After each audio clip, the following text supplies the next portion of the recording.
हमारी इस दुनिया में ऐसे कई हवाई हादसे हुए हैं जिनमें से कुछ तमाम कोशिशों के बाद भी अनसुलझे ही हैं। ऐसी ही एक घटना आज से 35 साल पहले हुई थी जिसको वैज्ञानिक कम्युनिटी आज तक नहीं सुलझा सकी है, जिसे सुनकर आप भी हैरान रह जाएंगे। अगर ये खबर टैबलॉइड वीकली वर्ल्ड न्यूज 1989 में नहीं छपती तो इस रहस्यमय घटना का किसी को पता ही नहीं चलता। 4 सितंबर 1954 सैंटियागो एयरलाइंस की एक फ्लाइट A513 वेस्ट जर्मनी के एथेन एयरपोर्ट से दोपहर को उड़ान भरती है, जिसे 18 घंटे की उड़ान तय करके ब्राज़ील के एक शहर पोर्टो एलगर जाना था। फ्लाइट में टोटल 88 यात्री व 4 क्रू मेंबर थे, जो दोपहर 2 बजे एथेन से टेक ऑफ करती है, जो करीब 3 घंटे तक जर्मनी के एयर ट्रैफिक कंट्रोल से संपर्क में रहती है। अटलांटिक महासागर के ऊपर से उड़ान भरने के दौरान उसका संपर्क एयर ट्रैफिक कंट्रोल से टूट जाता है। ATC संपर्क करने की बहुत कोशिश करती है, लेकिन फ्लाइट A513 रडार से बिल्कुल गायब हो चुकी थी।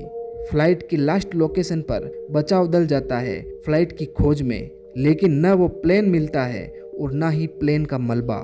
वेस्ट जर्मनी, ब्राज़ील व अन्य कुछ देश फ्लाइट A513 को बहुत ढूंढते हैं, लेकिन प्लेन का कोई सुराग नहीं मिलता। धीरे धीरे वक्त बीतता है, महीने साल गुजरते हैं, लेकिन प्लेन के बारे में किसी को कुछ नहीं पता चलता। 2 साल खोजबीन करने के बाद जब कुछ सुराग नहीं मिलता तो जांच कंपनियां अपनी जांच रिपोर्ट पेश करती है कि फ्लाइट A513 अटलांटिक ओशन के किसी गहरे गर्त में डूब गई है और ये मान लिया जाए कि सभी 88 पैसेंजर और 4 क्रू मेंबर्स की मौत हो गई है। जांच ऑफिशियल रूप से बंद कर दी जाती है। अब यहाँ से ये घटना अजीब मोड़ लेती है। इस घटना के पूरे 35 साल बाद 12 अक्टूबर 1989 को सुबह 8 बजे के आसपास Porto Alegre air traffic control को अचानक एक प्लेन उनके रडार पर दिखाई देता है, लेकिन ना ही प्लेन एयर ट्रैफिक कंट्रोल से संपर्क करता है और ना ही वो मैसेज करते हैं कि उन्हें वहां उतरना है। ATC लगातार उस प्लेन से संपर्क करने की कोशिश करती है, लेकिन प्लेन से कहीं कोई जवाब नहीं आता।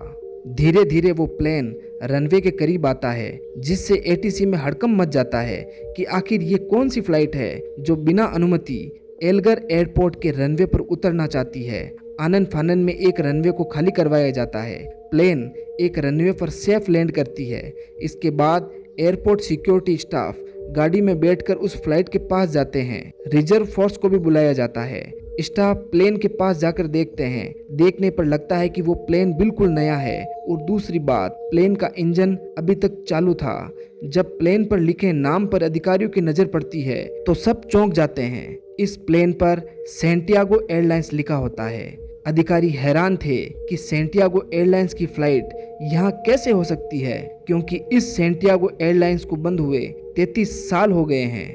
कुछ अधिकारियों को पता था कि आज से 35 साल पहले एक फ्लाइट एथेन से पोर्टो एलगर के लिए उड़ी थी, जो उस समय बीच में कहीं गायब हो गई थी। अब किसी तरह अधिकारी प्लेन का दरवाजा बाहर से खोलकर अंदर जाते हैं और डर से चीखते चिल्लाते बाहर आते हैं। वो देखते हैं कि सभी 88 पैसेंजर अपनी सीट पर बैठे हैं और सब ने सीट बेल्ट लगा रखी थी, लेकिन वो सभी जिंदा इंसान ना होकर सिर्फ मानव कंकाल थे। कॉकपिट के बाहर बनी चेयर पर 2 एयर होस्टेस के कंकाल थे। उन्होंने भी सीट बेल्ट पहन रखी थी। जब कॉकपिट खोला गया तो उसमें एक को पायलट का कंकाल और एक तरफ पायलट का कंकाल था, जो प्लेन को उड़ाने की स्थिति में चेयर पर था और उसके हाथ प्लेन के कंट्रोल पैनल पर थे। उसकी जेब में पड़े आइडेंटिटी कार्ड से पता चला कि उस पायलट का नाम कैप्टन मिगल विक्टर क्यूरी था। हैरानी की बात यह थी कि इस प्लेन ने सेफ लैंड कैसे किया, जबकि प्लेन में एक भी जिंदा इंसान नहीं था। ब्राजील गवर्नमेंट ने इस इंफॉर्मेशन को बाहर निकालने पर तुरंत रोक लगा दी ताकि ये खबर बाहर ना जा सके, लेकिन घटना के 2 महीने बाद सबसे पहले ये खबर ब्राजील के टैबलॉइड वीकली वर्ल्ड न्यूज 1989 में प्रकाशित होती है, लेकिन उस खबर को भी सरकार द्वारा दबा दिया गया। अब सवाल ये है कि आखिर 35 सालों तक ये फ्लाइट आखिर थी कहाँ पर? सभी जिंदा इंसान कंकाल कैसे बन गए वो भी एक जगह पर बैठे बैठे। बिना किसी जीवित इंसान के मदद के ये फ्लाइट सेफ लैंड कैसे हुई?